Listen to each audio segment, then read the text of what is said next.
जब अपने बच्चे नाम कमाते हैं, आपका नाम रोशन करते हैं तो बेहद खुशी होती है। आज मेरे साथ ऐसा ही एक बच्चा है जो कि जेके पब्लिक स्कूल का पास आउट है और आज इसने इंटरनेशनल लेवल पर इतना नाम कमाया है कि हम सब गर्व महसूस कर रहे हैं। मेरे साथ है हारून राशिद, जिसने कि हाल ही में एक पोइम लिखी थी कि we fall sleep in one world and wake in another world. इस पोइम को इंटरनेशनल लेवल पर इतनी ख्याति मिली और ये वीडियो और ये पोइम इतना वायरल हुआ, सब ने इसे बहुत पसंद किया। अब इस पोइम पर भी बात करेंगे, इसके फेम पर भी बात करेंगे और हारून ने अपनी ये जर्नी कैसे तय की, इतने कम समय में इतना फेम कैसे हासिल किया, इस सब पर भी इसके साथ बात करेंगे। हारून, सबसे पहले तो congratulations. Thank you so much. पहले मुझे ये बताओ कि तुम जेके पब्लिक से पढ़ते थे, तुमने डबल मास्टर्स भी किया है, फिर एकदम से ये राइटिंग की तरफ कैसे ध्यान गया कि मैं अब लिखना शुरू करूं? क्योंकि जब मैं जेके पब्लिक स्कूल में था तो बचपन से ही मेरा sketching and creative fine arts इन सब में बहुत इंटरेस्ट रहा। तो उससे क्या हो गया कि अब मेरी जो जर्नी थी उसमें art was in my heart. तो बाद में जब मैं ग्रेजुएशन की, पोस्ट ग्रेजुएशन की, तो जो भी आर्ट था वो मेरी नॉलेज इन्फॉर्मेशन के साथ मिक्सअप होने लग गया। तो वहाँ से ये जर्नी स्टार्ट हो गई and that's how I became a writer. Writer, सबसे पहली चीज़ क्या लिखी थी अपनी लाइफ में? मतलब at what age you started writing? और पहली क्या एक पोइम थी, कोई स्टोरी थी, या क्या था जो सबसे पहले तुमने लिखा?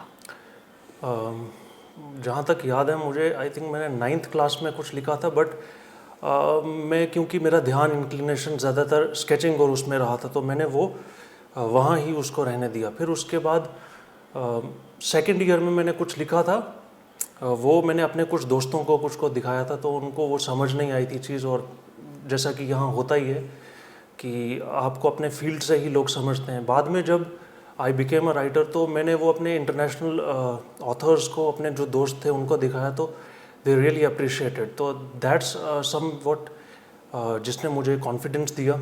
और फिर उसके बाद ऐसा था कि रोज़ मैं लिखता था और वही चीज़, गॉड सीज योर एफर्ट्स, तो वही चीज़ जा करके अब मुझे लगता हुई है। अब उसको अप्रिसिएशन मिलना स्टार्ट हुआ। हारून, तुमने एक बुक भी लिखी थी, मुझे याद है जब मैं लास्ट टाइम हारून से मिली थी तो उसने एक बुक लिखी थी, I think humanity was the name of the book. It was see you again.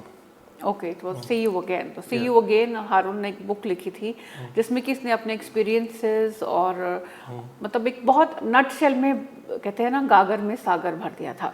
तो हारून, अब जो तुमने ये पोइम लिखी है जिसे कि इंटरनेशनल लेवल पर इतनी ज़्यादा तारीफ़ मिली है कि हम लोग सब भी प्राउड फील कर रहे हैं कि हमारे जम्मू के बच्चे ने एक ऐसी पोइम लिखी कि जिसे इंटरनेशनली भी इतना रिकॉग्नाइज किया गया, उसके बारे में कुछ बताओ कि कैसे ख्याल आया कि ये मैं इस बारे में कुछ लिखूं? क्योंकि हम सब ह्यूमंस की जर्नी क्या होती है कि उसमें डिक्लाइन होता है, फॉल होता है, लॉस होता है, फिर सक्सेस, राइज, हर चीज़ रहती है। तो मैं ऐसे सोच रहा था एक बार दिसंबर में कि, क्योंकि उस टाइम पे कोविड भी नया नया था, it was in China only, so एक नेचुरल थॉट आया मेरे जहन में कि अगर हमारा कोई जो अपना इंसान होता है या फिर हमारी जो कामयाबी होती है जिसके लिए हम बहुत प्रॉस्पर करते हैं वो हमें ना मिले, तो दुनिया के जितने भी ये बड़े बड़े नाम हैं जिनमें बहुत चार्म है, तो वो हमारे लिए क्या मायने रखेंगे। जैसे कि अगर जैसे किसी इंसान का कोई दे लॉस्ट अ बेबी, तो उनके लिए चाइना, जापान या फिर डिज्नीलैंड क्या मैटर करेगा। तो वो थॉट मुझे आया और मैं दिसंबर में क्या कर रहा था कि आई वॉज जस्ट, हर दिन ऐसा जा रहा था कि मैं उठ रहा हूँ, सो रहा हूँ और मुझे ऐसा लग रहा है कि जिस रात को मैं सो रहा हूँ तो वो कोई अलग दुनिया है, अगले दिन अलग दुनिया में हूँ। तो वहाँ से ये वर्ड्स आने लगे और वो लिख दिया, तो वो भी वायरल हुआ।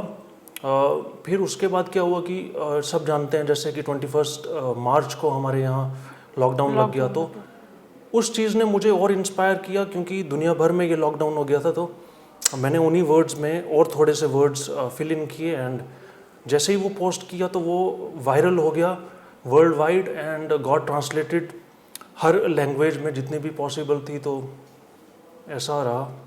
इसने उस पोइम में ये बताया है कि किस तरह से हम लोग मटेरियलिस्टिक होते जा रहे थे, इन ऐसी मटेरियलिस्टिक चीज़ों को इतनी इंपॉर्टेंस देना शुरू कर गए थे और ये भूल गए थे कि हमारे बेसिक्स क्या हैं। हमें लाइफ जीने के लिए जो बेसिक चीज़ें चाहिए वो है हवा, पानी और नेचर, ना कि ये मटेरियलिस्टिक थिंग्स जिनके पीछे हम भागते जा रहे हैं। और इस लॉकडाउन ने शायद हम सबको ये सोचने पर मजबूर कर दिया कि हम कैसी ज़िंदगी जी रहे हैं और हमें कैसी ज़िंदगी जीनी चाहिए। इन्हीं सब चीज़ों को इसने उस पोइम में लिखा और वो पोइम वर्ल्ड वाइड फेमस हुई। अलग अलग लैंग्वेजेस में उस पोइम को ट्रांसलेट किया गया और हाल ही में ज़ोया अख्तर ने भी उसे अपनी आवाज़ देकर उसका एक छोटा सा वीडियो बनाया है, वो भी हम आपको दिखाएंगे।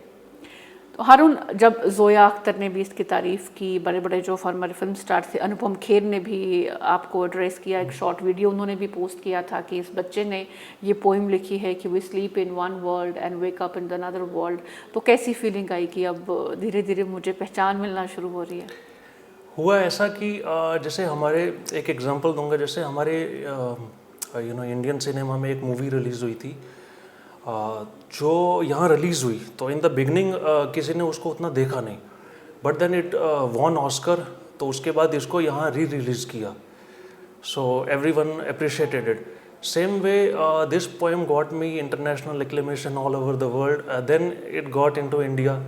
सो फिर Zoya Akhtar, Anushka Sharma, Anupam Kher and there so many celebrities जिन्होंने आई थिंक शेयर किया। तो इट वाज लाइक कि all of the celebrities all over the world उन्होंने शेयर किया, because I was not knowing them before, तो it was like I can't express, but then our Indian celebrities shared it, so I felt little bit smileful, happy, and that's amazing. ये actually इसके साथ वही हुआ कि चिराग तले अंधेरा, कि दुनिया ने तो इसकी टैलेंट को पहचान लिया लेकिन हम कहीं पीछे रह गए, और जब वर्ल्ड वाइड इसको रिकॉग्निशन मिला तो फिर हम लोगों ने भी इसे रिकॉग्नाइज करना स्टार्ट किया, इसकी अप्रिसिएशन स्टार्ट की। हारून, आगे के क्या फ्यूचर प्लान्स हैं, कि अब क्या लिखोगे या कुछ ऐसे प्रोजेक्ट्स पे तुम काम कर रहे हो जो कि आने वाले हैं?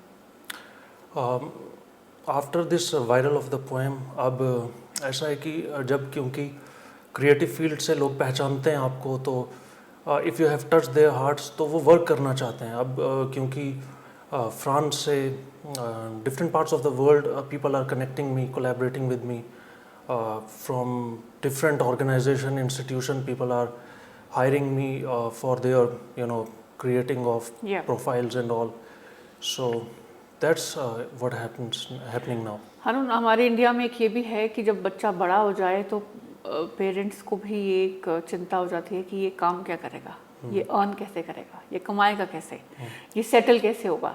तो आपकी फैमिली में भी कुछ ऐसा आया कि पेरेंट्स ने बोला कि यार तुम ये राइटिंग वाइटिंग में पढ़ गए हो तो सेटल कब होगे, अर्निंग क्या करोगे, कुछ ऐसा एक मतलब सिचुएशन तुम्हारे सामने भी आई?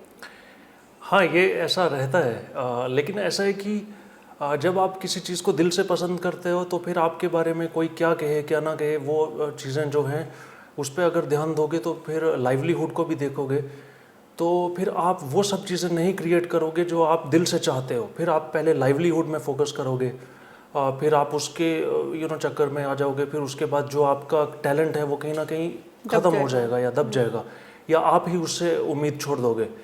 तो ऐसा मानना है मेरा कि हर इंसान स्पेशल है, उसमें कुछ ना कुछ टैलेंट भर के रखा हुआ है, तो हर इंसान को पहचानना चाहिए अपने आप को, और लाइवलीहुड पे भी फोकस करना चाहिए। एक मेरा कोटेशन है कि if you want to be practical, तो क्या करो कि जो लाइवलीहुड वाली चीज़ें हैं वो सब करो, लेकिन अगर आपको ज़िंदगी में ज़िंदा रहना है तो आप वो सब चीज़ें करो जो आपका दिल चाहता है, आपका दिल कहता है। तो पेरेंट्स का यही रहा था कि they say, and then when it becomes a profession then everyone is happy, so it's a profession now. So okay, बिल्कुल सही बात हारून ने कही कि हम लोग पैसों के पीछे भागते रहते हैं और कहीं ना कहीं हमारे सपने पीछे छूट जाते हैं, पर जब आप अपने सपनों पर फोकस करो तो आपको थोड़ी सी लेट ज़रूर हो सकता है कि आपको सक्सेस मिले, लेकिन मिलेगी ज़रूर, और हमें वही करना चाहिए जिसमें हमें खुशी मिलती है। तो हारून, अब पेरेंट्स का रिएक्शन कैसा है जब देखा कि अब वर्ल्ड वाइज हमारा बेटा फेमस हो गया, जगह जगह से अप्रिसिएशन आ रही है,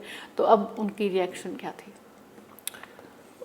मैंने अपने आप को बाकी फील्ड्स में भी प्रूव किया है, तो उनके लिए मतलब it's just another step in my journey. तो it's like when you prove yourself in other journeys, other things, तो they know that he has a calibre, he can stand in on his own, so उनके लिए it was. चलो ये तो success की बात हुई, पर हर उन कुछ लाइफ में ऐसी स्टेज भी हर इंसान की लाइफ में आती है जब उसको लगता है कि नहीं यार मैं कुछ नहीं कर पा रहा हूँ, आई एम अनसक्सेसफुल, मुझसे हो नहीं रहा, मैं लिख नहीं पा रहा। समटाइम्स आप लिखने बैठो तो आपको 2-2 घंटे तक कुछ थॉट ही नहीं आता कि हम क्या लिखें।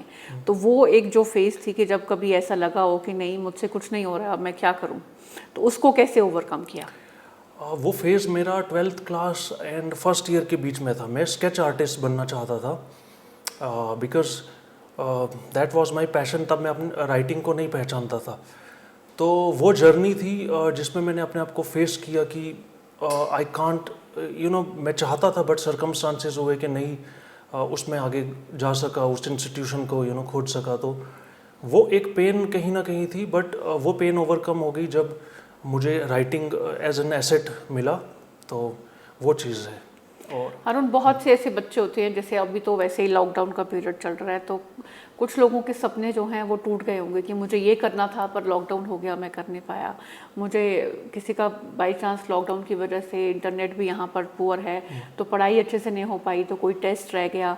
तो वो बच्चे अपने आप को बड़ा डीमोरलाइज फील करते हैं कि हमारा तो साल वेस्ट हो गया या हमारा टाइम वेस्ट हो गया, मैं ये नहीं कर पाया। उन बच्चों को तुम क्या एक सजेशन दोगे कि पॉजिटिव कैसे रहें अपनी लाइफ में, और ये जो छोटी छोटी ऑब्स्टेकल्स आती हैं इनको ओवरकम कैसे करें? लोग कहते हैं कि अभी बहुत उम्र है ये सब करने की, लेकिन मेरा एक सवाल है, क्या ज़िंदगी भी उतनी ही लंबी है जितना वो है? तो फोकस करो अपनी लाइफ पे, क्योंकि अगर आपकी लाइफ रहेगी तो आप वो सब कर पाओगे। अगर लाइफ ही नहीं रहेगी तो आपकी उम्र 12 साल हो, 15 साल हो, 50 साल हो, क्या फ़र्क पड़ता है? तो अपनी लाइफ जैसी भी है उसमें हेल्थ पे फोकस करो। जो आ रहा है वो आप ही की जर्नी का हिस्सा है, फेलियर है, सक्सेस है, उसको अचीव करो, चेरिश करो and grow with it. And किसी की बातों पे ध्यान अगर दोगे तो आपका फेलियर आपकी नज़रों में है। अगर आप उनकी बातों पे भी ध्यान दोगे तो उनकी नज़र से आप अपने फेलियर को देखोगे तो दब जाओगे। इसलिए your failure is your part of journey and grow with it. बिल्कुल सही बात इसने कही कि आपकी लाइफ है, आपने देखना है कि आप अपनी लाइफ को कैसे देखते हैं। और लाइफ में सबसे ज़्यादा इम्पॉर्टेंट भी यही चीज़ रखती है कि आप खुद को कहाँ देखते हैं। आपकी सक्सेस, आपके फेलियर आपकी नज़र से देखे जाने चाहिए, ना कि लोगों के रवैये पे ये सोचकर कि वो मेरे बारे में क्या कहेगा। तो इट इज़ वेरी इंपॉर्टेंट कि हम ये सोचें कि हमें क्या अच्छा लग रहा है और हमारी लाइफ हमारे हिसाब से कैसी होनी चाहिए। Haroon, all the very best for your future plans, and I hope कि जो आगे आपके इंटरनेशनल कोलैबोरेशन के साथ प्लान्स चल रहे हैं वो भी बहुत सक्सेसफुल रहें, और हम एक बार फिर आपसे इसी प्लेटफॉर्म पे दोबारा मिलेंगे आपकी नई अचीवमेंट के साथ। चलिए इस नोट के साथ इस सेगमेंट को यहीं ख़त्म करते हैं, फिर मुलाकात होगी। नमस्कार। Thank you.